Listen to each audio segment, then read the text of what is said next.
Cada vez que se propaga rápidamente una enfermedad surge la preocupación. ¿Qué potencial tiene? ¿Podría llegar a mi país? A continuación, analizaremos cuáles son las características que hacen que una enfermedad sea más riesgosa y trataremos de averiguar si es posible que un virus o una bacteria pueda llegar a poner fin a la humanidad. Pero antes te invitamos a que seas miembro de Un Mundo Inmenso. Mediante un aporte mensual podrás apoyarnos para que el canal siga creciendo de manera independiente. Y además podrás acceder a algunos contenidos extra y participar de encuestas. Al comenzar el año 2020, escuchamos noticias sobre el coronavirus.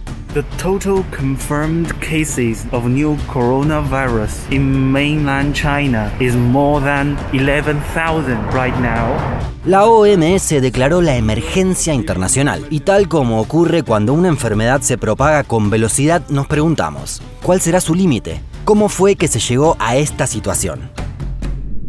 Analicemos el caso de la reciente epidemia de coronavirus. Los coronavirus son un tipo de virus, justamente, y se llaman así por la forma que tienen, que recuerda a la corona del sol. En diciembre de 2019 surgió una epidemia en la ciudad china de Wuhan, y en unas semanas sumó miles de infectados y decenas de muertos. Si bien aún no se han realizado investigaciones exhaustivas, ya que se trata de un brote muy reciente, se cree que todo comenzó en un mercado de mariscos. A diferencia de lo que ocurre en Occidente, en China es muy común que existan mercados en los que se venden animales de todo tipo. Y muchas veces esos animales están vivos justo antes de ser vendidos. Dentro del mercado, los animales pueden contagiarse de distintas patologías fácilmente, por saliva, picaduras o por el aire, por dar algunos ejemplos. Al pasar de una especie a otra, los virus pueden mutar y volverse especialmente peligrosos. Si ese virus que mutó puede infectar a un humano, se trata de un virus zoonótico. Ejemplos de estos virus son la gripe aviar, que obviamente surgió de aves, el VIH de los chimpancés, el ébola de los murciélagos y el dengue, que provino de un tipo de mosquito. Volviendo a la epidemia de coronavirus de Wuhan, rápidamente comenzaron a sumarse más personas con neumonía y con los síntomas de esta enfermedad, fiebre y dificultades respiratorias. Ante esta situación, las autoridades chinas pusieron manos a la obra. Al detectar estas neumonías por causas desconocidas, buscaron determinar dónde había surgido el problema. Muchas de las personas habían estado en contacto con el mercado de mariscos, por lo que el 1 de enero decidieron cerrarlo mientras continuaban las investigaciones. El 9 de enero se produjo la primera muerte, un hombre que asistía regularmente al mercado. Con el correr de los días se fueron sumando cada vez más y más casos de personas infectadas. Y lo mismo sucedió con las muertes, que a fin de enero ya habían superado la centena y seguían creciendo. También se expandió rápidamente por el mundo. Japón, el sudeste asiático, Australia, Francia, Estados Unidos fueron solo algunos de los países que día tras día se iban sumando a la lista. El virus atravesaba continentes y más países se sumaban diariamente. Por el momento es difícil saber hasta dónde llegará. To enter the university and they will be checking if you have fever or not.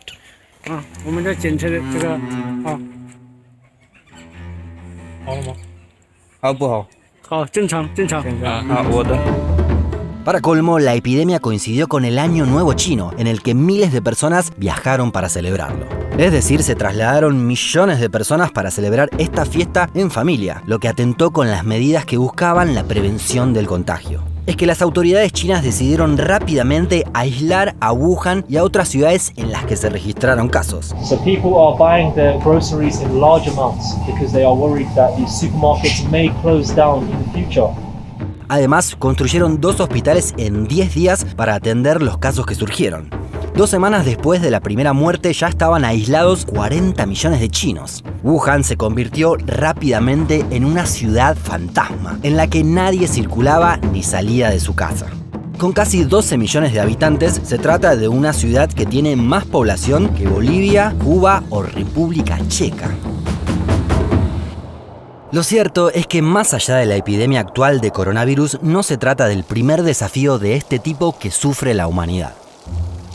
De hecho, las investigaciones preliminares indican que este virus es similar en un 85% al SARS, que entre 2002 y 2003 contagió a 8.045 personas y mató a 765 de ellas.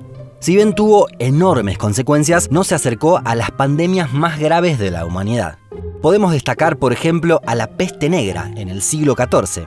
Si bien hay cálculos divergentes, se cree que llegó a matar hasta 100 millones de personas, el 20% de la población mundial. En Europa, donde afectó especialmente, acabó con alrededor del 40% de las personas.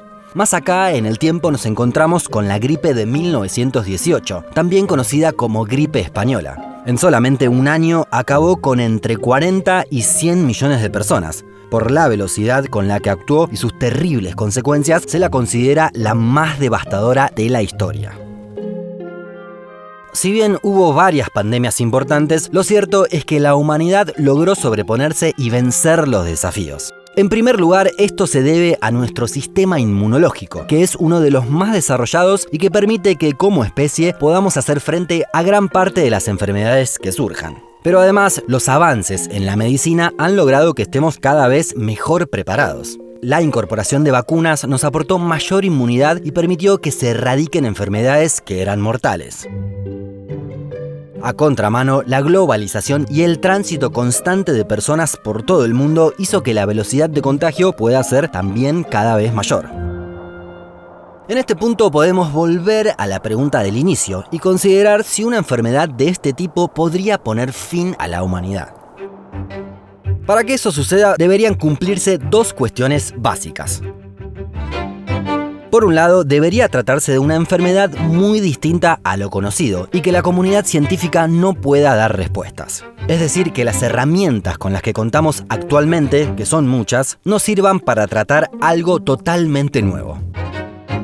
Año tras año se invierte para seguir descifrando más virus y poder dar respuesta a potenciales riesgos. Y la segunda cuestión es casi una paradoja a la que debe sobreponerse esta hipotética enfermedad.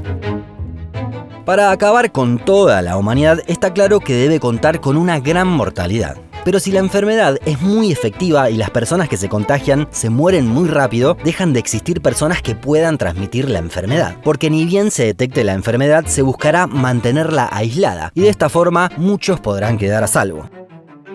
La única forma de sobreponerse a esta cuestión sería que la patología sea muy contagiosa, pero que a la vez no tenga síntomas. Es decir, que las personas se contagien, pero que no sepan que estaban infectadas y que luego se vuelva mortal.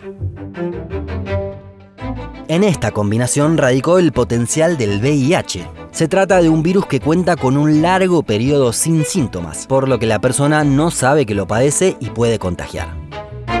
Si bien se especula con que la probabilidad de que una pandemia pueda acabar con los humanos es baja, el potencial puede ser devastador. Por eso es que es fundamental que se siga invirtiendo en conocer las posibles enfermedades, en averiguar de qué manera se les podría hacer frente y tomar las precauciones necesarias.